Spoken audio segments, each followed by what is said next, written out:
Silakan dicek. Semua tahanan hormat sama saya, takdim sama saya.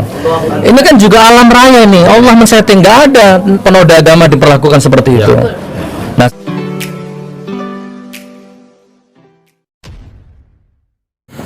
Assalamualaikum warahmatullahi wabarakatuh. Kembali berjumpa dengan saya di channel Gagasan Progresif 79. Sahabat sebangsa dan setanah di mana saja Anda berada, kita akan mengulas kembali bagaimana situasi Gus Nur ya dalam rumah tahanan, dan bagaimana dia sering ya menyampaikan kepada publik bahwa sesungguhnya dia bukanlah penista agama.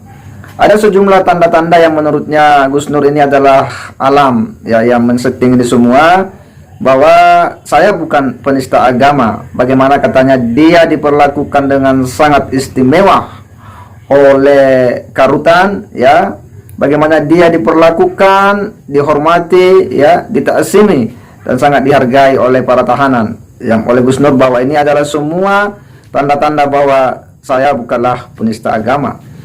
Tentu kita bertanya ya, kenapa Gus Nur semudah itu dan segampang itu selalu membuat ya narasi-narasinya seolah-olah bahwa dia ini orang yang bisa membaca tanda-tanda dan situasi, bahwa situasi itu adalah situasi yang menggambarkan bahwa dia bukanlah penista agama. Padahal ya yang namanya kasus yang berproses di pengadilan ya tentu nanti setelah ada putusan pengadilan yang menentukan kesalahan atau tidaknya seseorang itu, baru bisa dikatakan bersalah atau tidak bersalah. Nah, itulah yang diatur dalam prosedur hukum di Indonesia. Dan Gus Nur memang ya dalam berbagai kesempatan selalu ya membangun narasi-narasi dan opini-opini yang ya hendak menyampaikan kepada publik bahwa sesungguhnya ya saya ini adalah orang yang disalimi oleh tahapan-tahapan hukum yang selama ini telah dijalaninya, karena katanya ada sebuah peristiwa yang paradoks. Untuk lebih jelasnya kita akan simak bagaimana pernyataan Gus Nur ya di depan awak media ini. saya hari ini bicara realita ya. Jadi gini teman-teman, saya ini kan dituduh pasal penodaan agama. Saya katanya menodai agama. Nah, ini ada beberapa poin yang saya tangkap, saya rasakan selama ini. Ternyata Allah maha luar biasa Allah. Jadi saya kan diperiksa di Bareskrim lantai 15. Diperiksa, pokoknya Gus Nur menodai agama, titik gitu kan. Kita mau debat bagaimana, tetap kalah. Tetapi luar biasanya begitu saya masuk ke tahanan di lantai paling bawah di Bareskrim, saya malah didaulat jadi khotib Jumat. Kan ini paradok, ya, ini ironis. Berarti ada ruang yang salah di situ antara penyidik sama Karutan. Saya di tahanan itu setiap Jumat setelah selesai khotib itu diundang sama Karutannya, sama Kabak Tahtinya makan siang. Saya dihormati di dalam Karutan situ ya, dakwah rutin ya, terus kemudian khotib Jumat juga rutin. Mana ada penoda agama disuruh khotib Jumat? Ada. Nah, dulu ada penoda agama masuk di situ, di Bareskrim situ. Anda tahu kan ceritanya, dikasih kotoran manusia, dihajar. Saya masuk sana, Allahu Akbar. Mana ada penoda agama seperti itu? Nggak ada. Jadi saya bukan penoda agama ya, saya pejuang agama Allah. Dan ini bukan lisan, Anda tahu lah ya, insya Allah bukan hanya teori.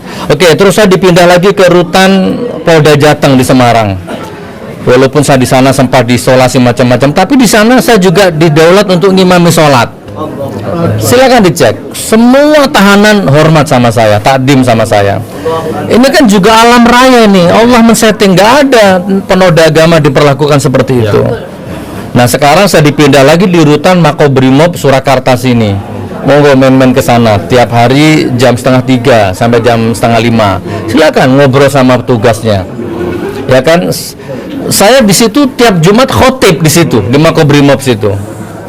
Mana ada penoda agama begini gitu loh. Jadi ini pasti ada yang salah ini. Ada yang tidak beres. Ada yang tidak beres. Nah, yang kedua, ini dari Jogja ya. Setiap sidang pengadilan ini full.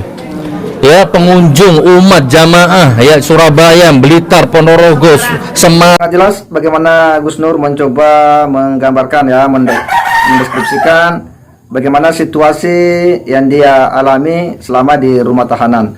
dan bagaimana menurutnya ketika dia ya di rumah tahanan Bareskrim itu di paling bawah, ya dia mengalami situasi yang menurutnya itu luar biasa. Ya, luar biasanya itu karena dia begitu dihargai, ya begitu dihormati, dan katanya sering didaulat ya menjadi khotib ya Jumat. Bahkan katanya ya sesekali dia diundang untuk kemudian makan siang ya bersama dengan karutan. Itu artinya bahwa saya ini bukan penista agama. Perlakuan mereka itu katanya paradoks dengan tindakan penyidik ya yang menempatkan Gus Nur sebagai orang yang diduga ya melakukan penodaan agama. Demikian pula ketika dia dipindahkan dari satu rutan ke rutan yang lain, ya hal yang sama menurutnya Gus Nur juga begitu dihargai, ditakzimi oleh para tahanan, dan dia sering didaulat menjadi imam sholat. Ya, menurutnya bagaimana mungkin seorang penista agama bisa diperlakukan seperti itu, dan menurutnya ini adalah skenario dari Tuhan bahwa ya saya bukan penista agama. Apa yang disampaikan oleh Gus Nur ya itu subjektivitasnya dia untuk kemudian menarasikan ya apa yang terjadi dalam proses yang dia jalani di rumah tahanan dan proses-proses di persidangan. Tetapi satu hal yang kemudian tidak bisa kita lepaskan ya amatan kita, bahwa sejak proses awal kasus ini bergulir, memang Gus Nur lah yang punya inisiatif untuk kemudian mencari ya dan menemukan Bambang Tri, karena sebuah pernyataannya yang menurutnya luar biasa, cukup berani. Dialah yang mengundang ke podcast ya Gus Nur. Bahkan Gus Nur ini tak tanggung-tanggung ya berani mengeluarkan ya dana besar ya, hingga ya puluhan juta untuk membiayai kendaraan fasilitas mobil kepada Bambang Tri, karena menurutnya Bambang Tri ini narasumber, dia host, orang yang profesional sebagai seorang YouTuber, ya dia harus membiayai kebutuhan dan fasilitas narasumber. Dan itulah yang terjadi ya pada akhirnya, bahwa dalam proses mubahalah itu dia pun ya diduga melakukan sebuah tindakan penodaan agama. Artinya apa? Bahwa nanti kita akan menunggu proses akhir di pengadilan, bahwa pengadilan lah yang akan menentukan apakah Gus Nur bersalah atau tidak.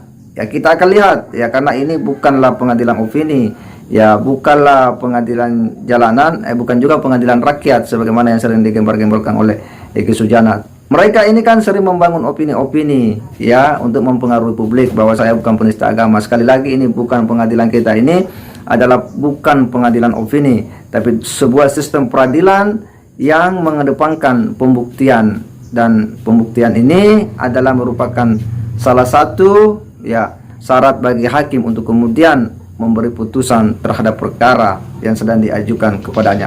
Dan tentu kita menghargai yang namanya proses asas presumption of innocence, asas praduga tak bersalah, bahwa seseorang yang diharapkan, yang diperiksa, yang diadili di muka pengadilan tidak bisa dikatakan bersalah sebelum adanya putusan pengadilan yang menyatakan kesalahannya dan telah berkekuatan hukum tetap atau sudah ingkrah, barulah orang bisa dikatakan bersalah ya. Jadi semua yang ada hari ini, apa yang diopinikan oleh Gus Nur ini ya itu hak dia untuk kemudian membangun opininya, tetapi nanti hasil akhir kita akan lihat bagaimana putusan di pengadilan.